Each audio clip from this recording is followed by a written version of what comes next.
नमो नमः। आइए बच्चों, आज हम लोग कक्षा 6वीं चैप्टर 8 बुद्धि सर्वार्थ साधिका इस पाठ के प्रश्नोत्तर देखेंगे। पाठस्य आधारेण अधोलिखितानां प्रश्नानाम् उत्तराणि एकपदेन लिखन्तु। अर्थात पाठ पर आधारित अधोलिखित प्रश्नों के उत्तर एक पद में लिखना है। एक पद का अर्थ है वन वर्ड आंसर। पहला प्रश्न है, सरोवरस्य तीरे सुकोमल भूमौ बिलेषु के निवसन्ति। अर्थात सरोवर के किनारे सुकोमल भूमि के बिलों में कौन निवास करता है? तो उत्तर है शशका अर्थात खरगोश निवास करते थे। दूसरा प्रश्न है, केषां परिभ्रमेण शशकाः क्षतविक्षताः मृताः च भवन्ति। अर्थात किसके परिभ्रमण से जो शशका हैं, खरगोश हैं, वो क्षत विक्षत मतलब घायल या फिर मृत हो जाते थे, मर जाते थे। तो उत्तर है गजानाम। अगला प्रश्न है, शशकराजः कस्य समीपम गच्छति। शशकराज किसके समीप जाता है? अर्थात खरगोश किसके पास जाता है? उत्तरम गजराजस्य, गजराज के समीप जाता है। के स्वमतम प्रकाशयन्ति। कौन अपना मत प्रकाशित करता है, कहता है? उत्तर है शशकाः।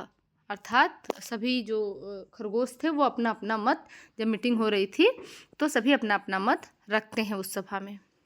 कह चंद्रम नमति। कौन चंद्रमा को नमन करता है? उत्तरम गजराज अर्थात गजराज। अगला प्रश्न है, के सुखेन तिष्ठन्ति। कौन सुखपूर्वक रहता है? तो शशकाः अर्थात जो खरगोश थे वो सुखपूर्वक रहने लगे। अगला प्रश्न है, पूर्ण वाक्येन उत्तराणि लिखन्तु। पूर्ण वाक्य में उत्तर लिखना है। चंद्रः कदा प्रसन्नः भवति। चंद्रमा कब प्रसन्न होता है? उत्तरम यदा शशका जीवन्ति तदा एव चंद्रः प्रसन्नः भवति। तो जब खरगोश जीवित रहेंगे तभी चंद्रमा प्रसन्न होते हैं। सायंकाले केषां सभा भवति। सायंकाल में किसकी सभा होती है? सायंकाले शशकानां सभा भवति।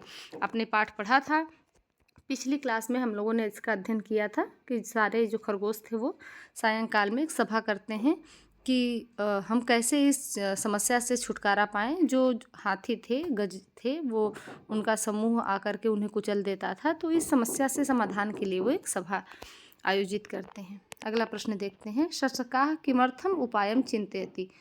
खरगोश किस लिए उपाय का चिंतन करते हैं? किस उपाय का? क्या समस्या थी? तो शशकाः स्वरक्षार्थम उपायम चिंतयति।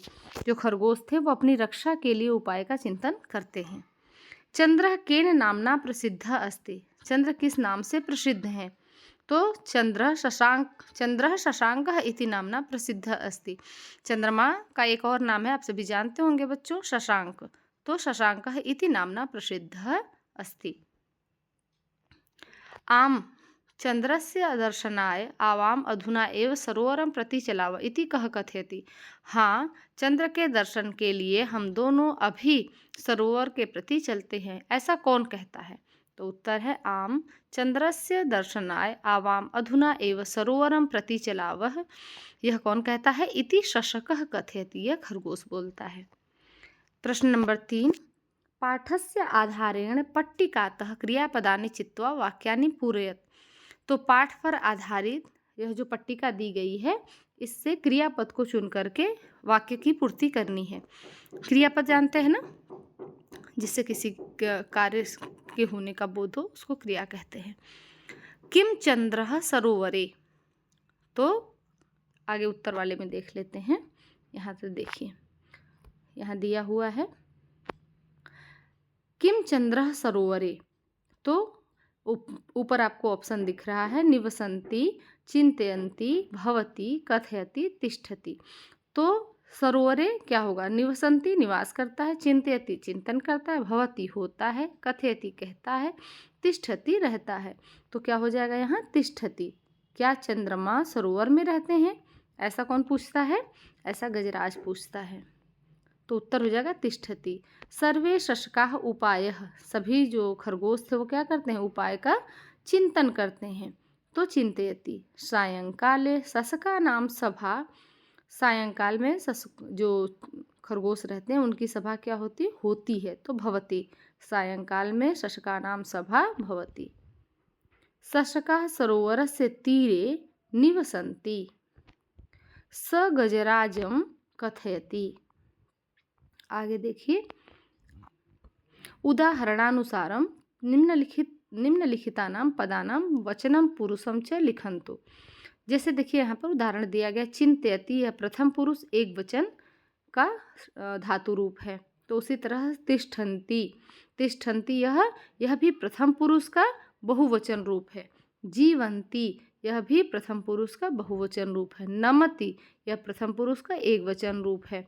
कथयति यह भी प्रथम पुरुष का एक वचन रूप है। गच्छति यह भी प्रथम पुरुष का एक वचन रूप है। यहाँ पर देखिए आपको उत्तर दिख जाएगा। तिष्ठन्ति प्रथम पुरुष बहुवचन, जीवन्ति प्रथम पुरुष बहुवचन, नमति प्रथम पुरुष एक वचन, कथयति प्रथम पुरुष एक वचन और गच्छति प्रथम पुरुष एक वचन। अब यहाँ पर देखिए, धातु वचन दोनों बताना है। धातु दिया गया है, उसका वचन बताना है कि वह एक वचन का, द्विवचन का या बहुवचन का रूप है। ठीक है, तो यहाँ पर जैसे कथयति, यहाँ पर एक एग्जाम्पल दिया गया है, गच्छति, गच्छतः, गच्छन्ति। उसी तरह आपको नीचे का भी करना है। जैसे कथ है, कथ धातु है, तो उसका क्या होगा, कथयति, कथयतः, कथयन्ति। स्था का है, तिष्ठति, तिष्ठतः, तिष्ठन्ति। क्री का करोमि, कुर्वः, कूर्मः। जीव का जीवति, जीवतः, जीवन्ति। चल का चलति,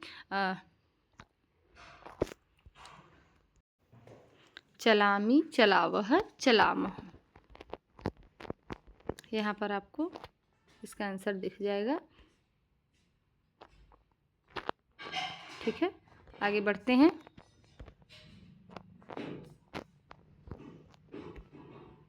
चित्रस्य आधारेण पंचवाक्यानि लिखन्तु। यहाँ पर चित्र दिया हुआ है, इसके आधार पर आपको 5 वाक्य बनाना है। आपका वाक्य अपने तरीके से भी हो सकता है, आप स्वयं से भी वाक्य बना सकते हैं। आइए हम लोग आपको 5 वाक्य यहाँ आपके साथ चिंतन करते हैं। एतत् चित्रम उपवनस्य अस्ति। यह किसका चित्र है? तो यहाँ देखिए, यह बगीचे का एक चित्र है। एषः वृक्षः सेब फलस्य अस्ति। यह किसका वृक्ष है? यह सेब फल का वृक्ष है। वृक्षस्य अधः सेब फलानि सन्ति। वृक्ष के नीचे सेब फल हैं, ढेर सारे सेब फल हैं। सेब फलानि खादित्वा बालकाः प्रसन्नाः भवन्ति। सेब फल खाकर बालक प्रसन्न हो रहे हैं। सेब फलस्य वर्णः रक्तः अस्ति। सेब फल का वर्ण कैसा है? लाल रंग है। आगे देखिए, प्रश्न नंबर 7। अधोलिखितानां पर्यायपदानां मेलनं कृत्वा रिक्तस्थानानि पूरयन्तु। गजः, गजः का जो पर्यायवाची क्या होगा? हस्ती। पदम, पदम का पर्यायवाची क्या होगा? चरणः। चंद्रः, चंद्रः का पर्यायवाची क्या होगा? शशांकः। सरोवरः, सरोवरः का पर्यायवाची जलाशयः। प्रजा, प्रजा का पर्यायवाची जनता। उत्तर यहाँ दिया हुआ है, यहाँ से आप देख सकते हैं।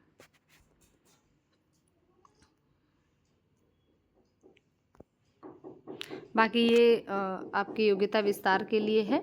जैसे अगर आपको लट लकार का शब्द रूप याद करना हो तो यहाँ से आप इस एक फॉर्मूला है, इसको याद कर लेंगे तो आपको सारे लट लकार के शब्द रूप याद हो जाएंगे। जैसे ती, तह, अंति, सी, थह, थ, मी, वह, मह। जैसे गच्छति, गच्छतः, गच्छन्ति, गच्छसि, गच्छतः, गच्छत, गच्छामि, गच्छावः, गच्छामः। उसी तरह से आप अन्य के भी बना सकते हैं। भवति, भवतः, भवन्ति, भवसि, भवतः, भवत, भवामि, भवावः, भवामः। आप किसी भी क्रियापद का रूप बना सकते हैं लट लकार का। ठीक है, धन्यवाद बच्चों।